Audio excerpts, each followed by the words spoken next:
време е за регионални вести на КИС телевизија. Проработи некогашната метеоролошка станица на Попова шапка, која ќе дава податоци за атмосферските појави во секое време. Периодов интензивно се работи на реконструкција на објектот во кој е сместена.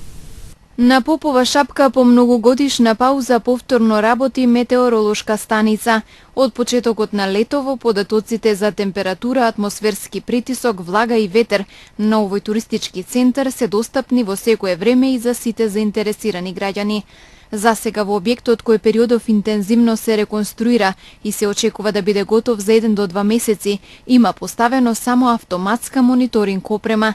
Во иднина, во зависност од одобрените средства, може да се вработат и метеоролози кои ќе вршат наблюдување на атмосферските појави. Лани што се случи поплавата, дозволи владата да се стави автоматска станица, да имаме и горе мерења. Се гради, објектот беше многу оштетен, уште не е завршено. Автоматската си работа, што мери влага, температура, притисок. Тие се основни работи што ги мери оваа станица и ветер. Сега, ако има човек, се што се осматра, ова е мерење, наблюдување, што го викаме, облаци, облачноста, други сите параметри што може да се наблюдуваат, човек може само тие да ги мери, а вака не може, сите појави што се, лана, роса, такви работи, сето тоа, ке го наблюдуваат, со класични инструменти. Пред вооружениот конфликт во 2001 година на скијачкиот центар Попова шапка постоеше класична метеоролошка станица. Неколку години потоа метеоролошката станица згасна со работа, а вработените и опремата беа префрлени во Тетово во близина на Универзитетот на Југоисточна Европа. Според раководителот на одделението за мрежи при управата за хидрометеоролошки работи Блага Димитровска, метеоролошката станица во Тетово ќе продолжи да работи бидејќи има исклучително значење за градот и регионот, а станицата на Попова шапка ќе обезбедува податоци неопходни токму за скијачкиот центар во пресрет на зимската сезона. Во поширокиот регион метеоролошки станици има и во Маврово, Пожаране и Лазарополе. 3 лица физички нападнале 27 годишен тетовец пред очите на неговите 2 малолетни деца. И денес во полицискиот билтен регистриран случај на семејно насилство. 27 годишен тетовец вчера вечер пријавил дека околу 21 часот и 30 минути на улицата Страшо Пинџур во Тетово физички бил нападнат од 3 непознати лица. Тој излегол да купи одредени производи за своите 2 малолетни деца и во близина на еден маркет во оваа улица без повод и причина го нападнале непознатите, повеќе пати удирајќи го со тупаници по главата и со клоци по телото, од кој паднал на земјата. Се вмешале минувачи и го прекинале нападот, додека учесниците во истиот веднаш се оддалечиле, односно избегале од местото, а тетовецот се упатил во полициската станица Тетово, а потоа и во Тетовската клиничка болница. Се преземаат мерки и активности за расветлување на сите поединости поврзани со пријавеното и за откривање на сите инволвирани во физичкиот напад. И денес во полицискиот билтен регистриран случај на семејно насилство. 37 годишна тетовка вчера попладне пријавила семејно насилство што претходно го извршил нејзиниот 42 годишен сопруг. Видливо алкохолизиран сопругот дошол дома и започнал вербално да се расправа со неа, да ја навредува и да и се заканува дека со нож ќе ја убие, пошто со дрвен стап удирал по масата и вратата, но и физички ја нападнал, удирајќи ја по главата и телото, а зашто побарала и кривичен прогон. Набрзо сопругот е приведен, задржан и потоа е пуштен, а по целосното расчистување на случајот ќе се соочи со соодветен поднесок.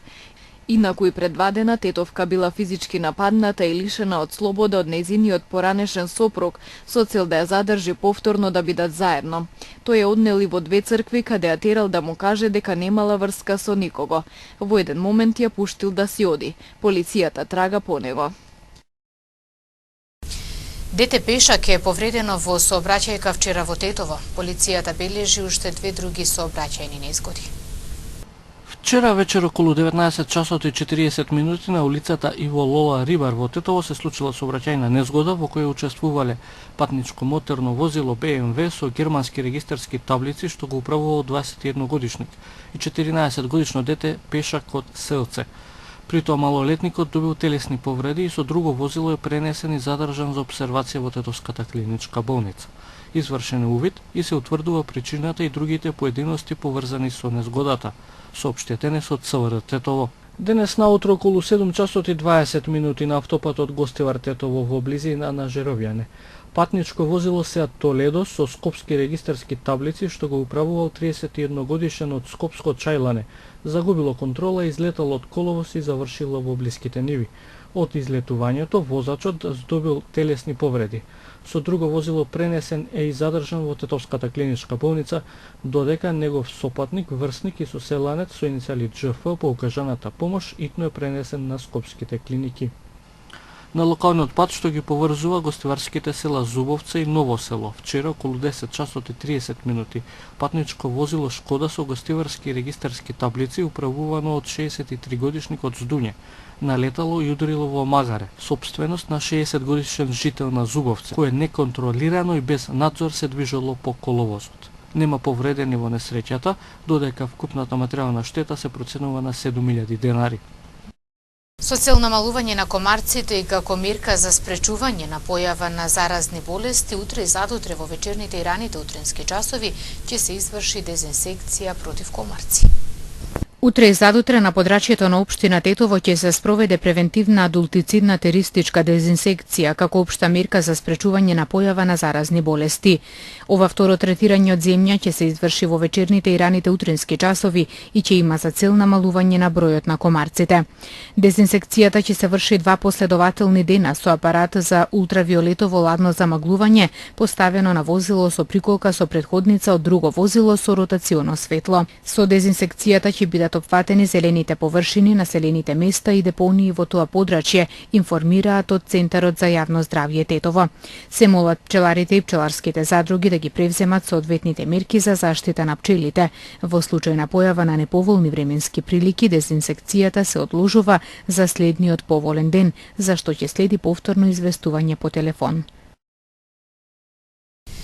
Планинарските клубови Тетекс и Јелак викендов организираат летно искачување на Титоврв. За викендов е најавено летното искачување на еден од најубавите врвови на Шарпланина Титоврв во организација на планинарските клубови Тетекс и Јелак од Тетово. За сите планинари кои што сакаат да учествуваат на оваа планинарска тура, организиран е превоз до Попова шапка за на 20 август во 15 часот и за 21 август во 6 часот, со тргнување од пред Центарот за култура Илјоантески смок во Тетово. Цената на превозот е 100 денари во еден правец.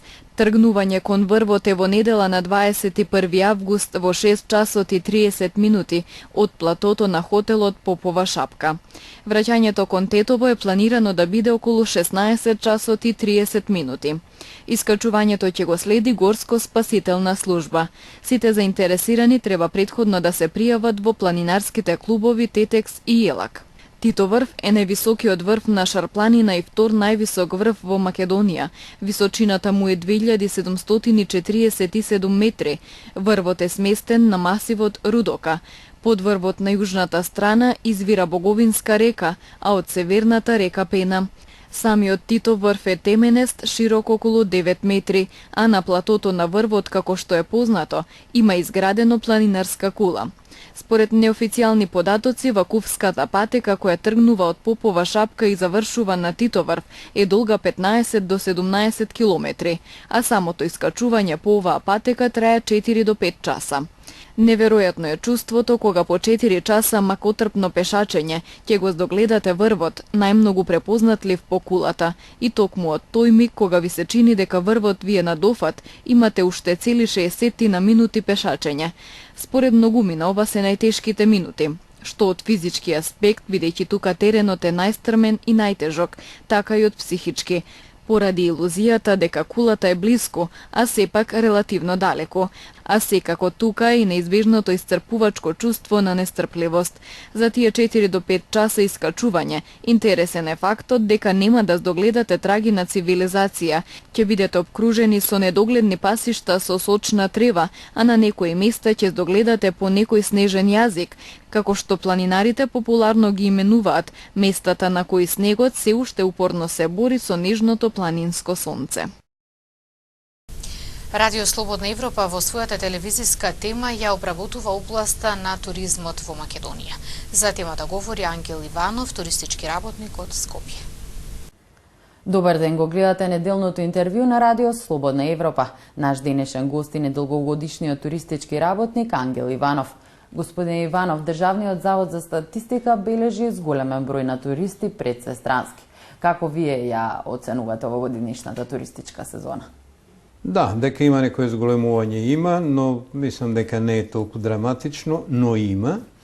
И оваа туристичка сезона веројатно ќе ја процениме на крајот на овој месец или во септември. Мислам дека е подобра од минатата. Тоа е барем охрабрувачки, убавото, но оваа година, за жал, е година на тероризмот и на туризмот, кој оваа година не само што некогаш идеја паралелно, туку некогаш и се вкрстуваа. Се разбира дека и тоа влијаеше на овие зголемување или намалување во туризмот, но се надевам и мислам дека е подобро од минатата година, што за нас е утеха, но не е некоја сериозна поместување. Македонија се најде во некои реномирани странски списанија. Дали рекламите по странските медиуми за промоција на земјава дадоа резултати? Па видите, мене ми годи, јас многу често гледам CNN, за да се информирам пошироко, и ја гледам рекламата на CNN и ми годи, како туристички работник и како македонец, но убавото е, во рекламите има две нивоа. И рекламната кампања и онаа корист која евентуално ќе дојде од неа. Она е првата, кампањата за реклама, да се чуе и види за Македонија. Мислам дека е во ред и мислам дека е добра, но ефектите веројатно не се оние што си ги посакуваме и кои веројатно до сега се добиени. Но во секој случај позитивна кампања. Лани конкретно имало 816.000 туристи, од кои 485 биле странски. Задоволителна ли е оваа бројка? За Македонија да, но за околните земји на Балканот не.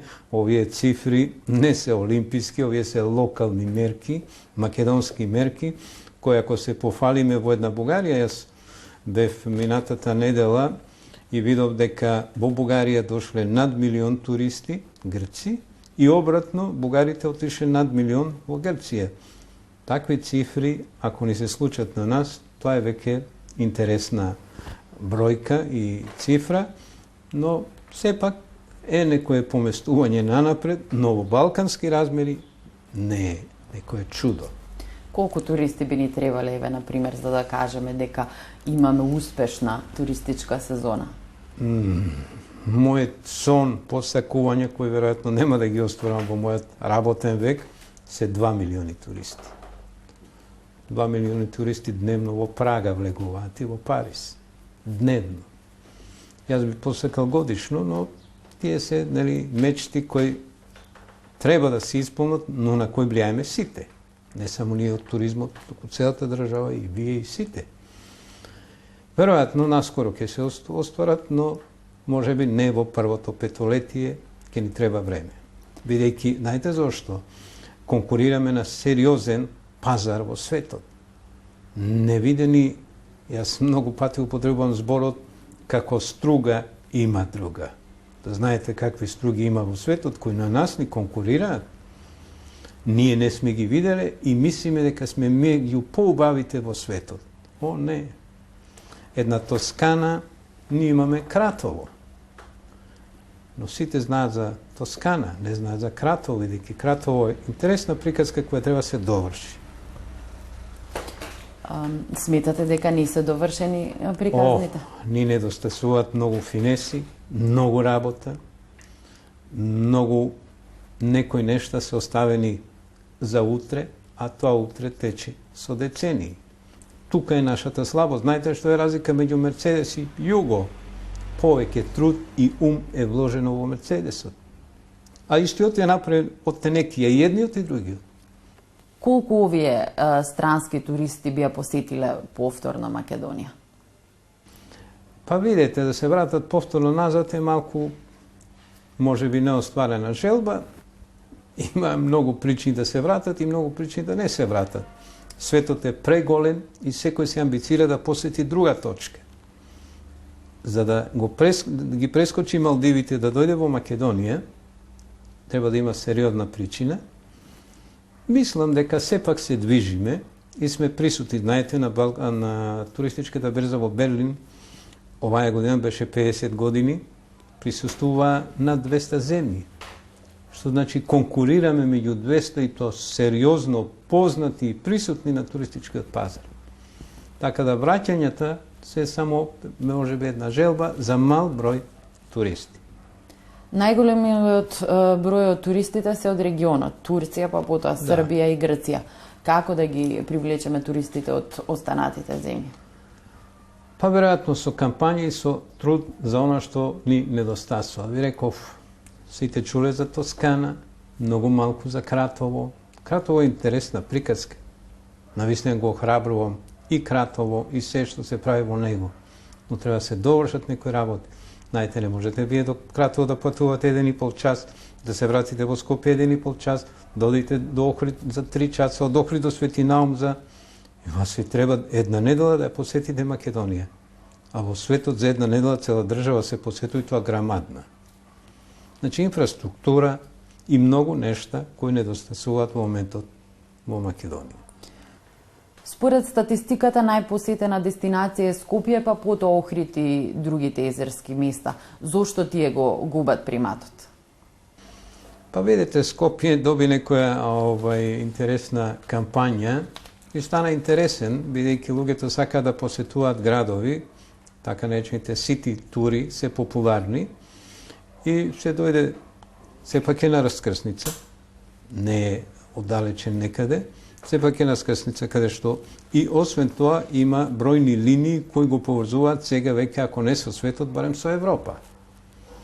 Пред некој ден имав англичани кои дојдоа во Македонија за 7 дена и беа, ајде да речем, одушевувањето беше во тоа што не го очекува тоа кое си го замислувале. Замислувале помалку, но добие повеќе. Ние сме веќе на раскрсница и конечно на таа раскрсница ставаме сообраќајни знаци и аеродроми и луѓето доаѓаат. А тоа е една основната причина некој да дојде, ако имате инфраструктура, каде и со што да дојде. Повеќе патувања со автобуси, со возови нема. Значи, добар е акцентот што имаме добар аеродром, добри фреквенции и се разбира сега се понови авиолинии. И тоа го прави Скопје, ајде да не речеме еден европски, ама можеби балкански интересен центар.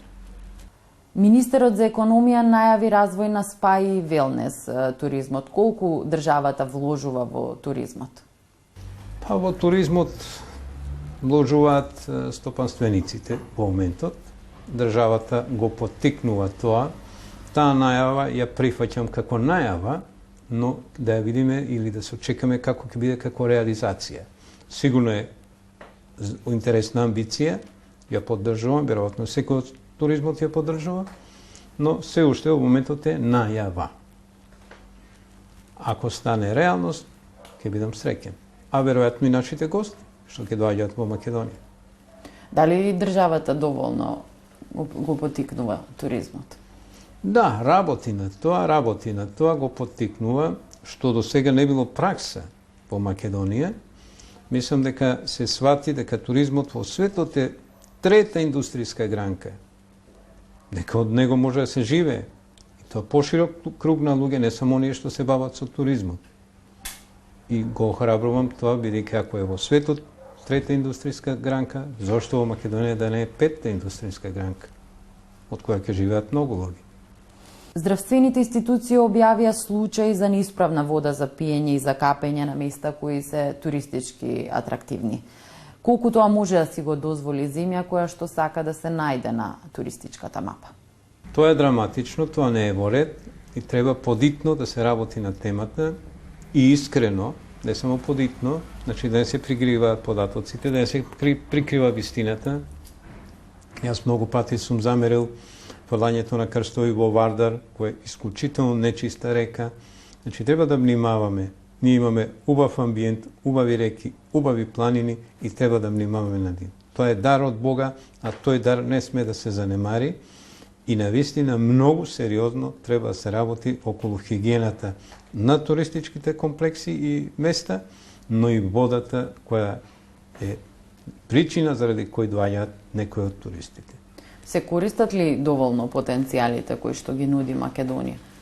Во смисол? Во смисло туристички аспект. Па сега ќе видиме според резултатите што ќе ги покажеме во септември, веројатно ќе се обработат. Мислам дека е задоволувачки за македонски стандарди. Порано јас, моето работно искуство беше во Југославија, тоа беа јуст стандарди, тоа беа многу подраматично големи од овие, но сепак и овие се некои задоволителни за наши услови. Мисля во смисла на, не знам, искористување на потенцијали кои досега не се искористени во развој на туризмот, како алтернативниот туризам, планините ги спомнавте и слично, во таа насока. Да, веќе влегуваме ние во, ајде да речем, светската мода, има параглайдери, има планинари, има бициклисти, има селски туризам, што до сега не било пракса во нашето работење и мислам дека е во ред конечно и ние да го пратиме светскиот тренд. Тоа што се случува во светот, може да се случува во Македонија, а па во Македонија има причина тоа да се случува. Храбрувачки е што ние, како територија, како држава, се наоѓаме со, можам да речем, туристички велесили на Балканот. Има од кого да се научи, има од кого да се препише, но тоа треба да се прави брзо. Тоа што светот се движи побрзо отколку што се движиме ние. Една Грција е Кинг Конг во туризмот, да не ви ја споменам Турција, а што би рекле за Бугарија? Едно Банско има 15.000 хотелски легла, колку што има цела Македонија. На потегот Сончев брег, Несебар има 200.000 легла, од 1 до 5 звезди. Имаме од каде да видиме и од каде да препишеме, но тоа треба да се прави брзо и умно. Тука е тајната, односно олеснителна околност за нас. Не треба да одиме во Америка, во Австралија, да видиме како се прави туризам. Нашите, додека ние разговараме, половина Македонија е во Грција. 1/3 е во Бугарија, 1/4 е во Албанија. Има од кого и каде. Замислете една Албанија, која беше земја на 1.000.000 бункери, сега е земја на 1.000.000 хотели. Се отвори, се работи, се движи. И незиниот промет се брои во милиарди евра, не во милиони. Има од кого да препишеме, а ако сакате малку и да завидиме.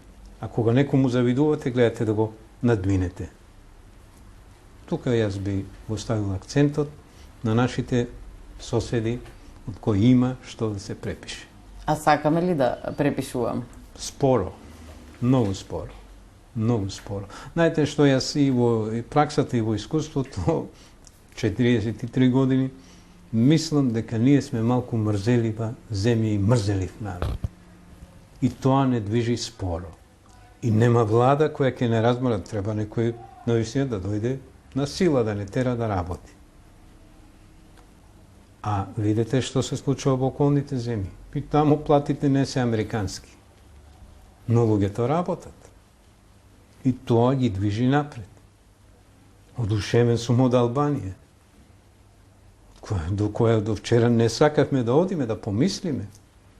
Бугарија е невидена приказка. За Грција да не ви кажа.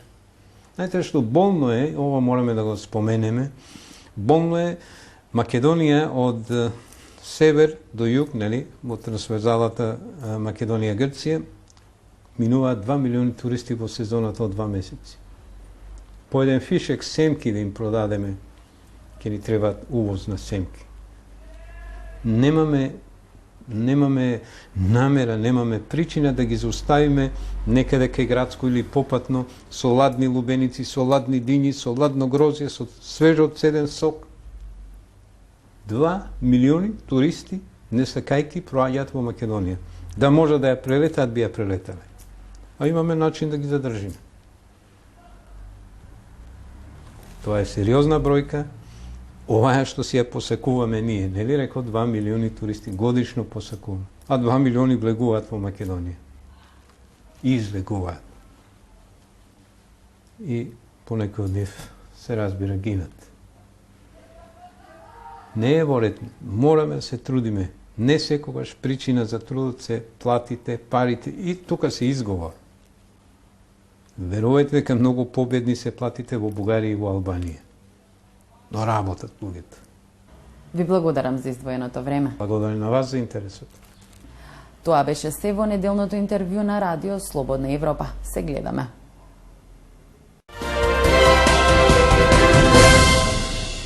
Посетата на подпредседателот на САД Џо Бајден на Белград и Приштина ја подвлекува желбата на САД да се одржи влијанието на Балканот, додека Москва сака во прегратките да ја задржи Србија, пишува Associated Press. Според нив, Србија е последниот сојузник на Русија во регионот. Бајден за последен пат како подпредседател на САД доаѓа на Балканот, каде одигра важна улога во завршувањето на војните од 90-тите, оценува Американската агенција. Американскиот подпредседател ќе се сретне денес во Белград со српскиот премиер Александар Вучиќ и председателот Томислав Николиќ, кои беа членови на српската влада за време на крвавата акција против албанските сепаратисти во 1999 година, пишува агенцијата. Посетата на Бајден исто така ја изразува загриженоста на Вашингтон за бавниот напредок за помирување во регионот. 17 години откако НАТО предводен од САД ја бомбардираше Србија поради Косово. Се очекува Бајден во Приштина да побара од косовските лидери да го поддржат договорот постигнат под покровителство на Европската унија за нормализација на односите со Белград. Бајден како сенатор во 90-тите силно го заговараше бомбардирањето на НАТО на Србија и еднаш кажа дека неговата работа на завршување на војните во поранешна Југославија бил еден од најгрдите моменти во неговата долга политичка кариера. Обвинението против турскиот проповедник Фетула Ѓулен содржи 2527 страници.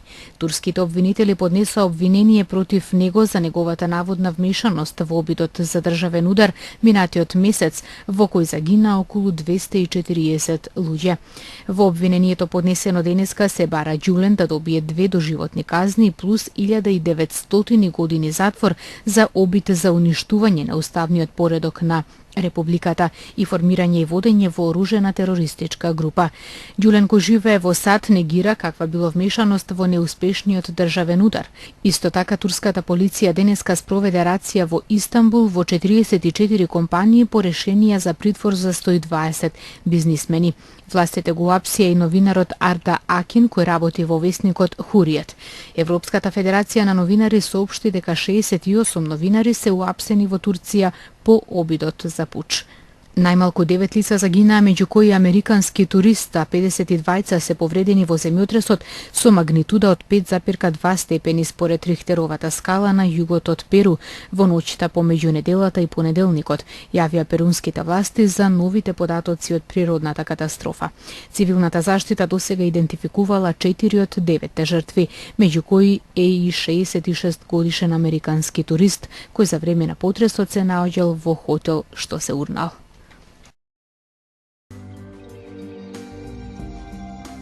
Денес имавме уште еден сончев и потопол ден со пораст на дневните температури.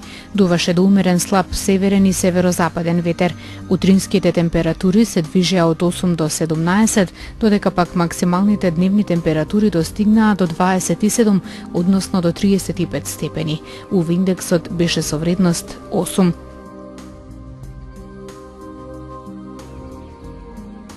Во наредните денови ќе имаме претежно сончево време со појава на локална облачност, со пораст на минималните и максималните температури. Дневните ќе се движат од 28 до 38 степени Целзиусови.